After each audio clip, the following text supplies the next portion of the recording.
Summer's over, it's back to school. For most, that would be a bummer, but not for Cindy Lou. You see, Cindy is happy. She's full of cheer. She's going to see her boyfriend, whom she hasn't seen since the end of the last school year. And as usual, Cindy has her rocks. She keeps them hidden away. She never gave them much thought.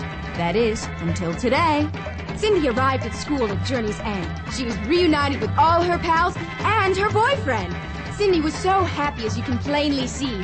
Her life was so perfect she brimmed over with glee. But out of the corner of her eye, a sight she did peep.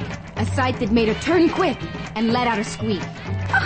The sight she saw she wouldn't have believed if you told her. "Oh my God," she said. "Where did Susie get those boulders?" Yes, seems during the summer Susie did blossom, and her new boulders are something awesome.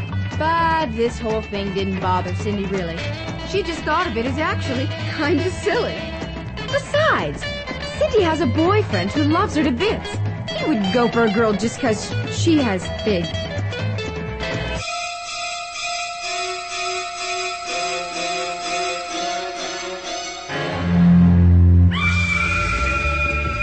What is this? This can't be. For as long as Cindy has known him, he's never even liked Susie. Oh, why doesn't Cindy have boulders? It's just not clear. Cindy's older than Susie by a whole year. Cindy ran home as she started to cry. She was so darn embarrassed she wanted to die.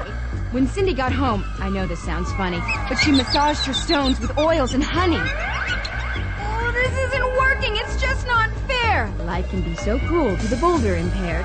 Girls like a boy for his good traits. Girls don't judge his manliness by the size of his grapes.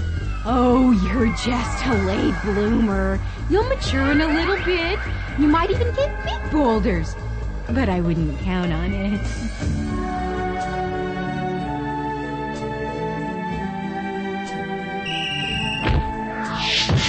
The next day at school was the total worst. Cindy felt as if her whole life had been cursed. Susie was now the most popular girl in school. To hang out with her is to be one of the cool. But then something happened that made Susie stumble. To regain her composure, her boulders she did fumble.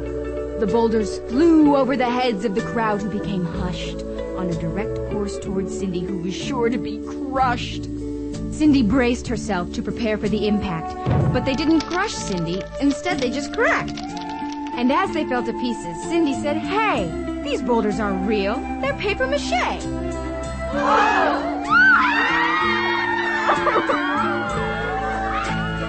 As Cindy sat among the fragments, the objects once worshipped by her peers, Cindy realized how ridiculous that these were her worst fears.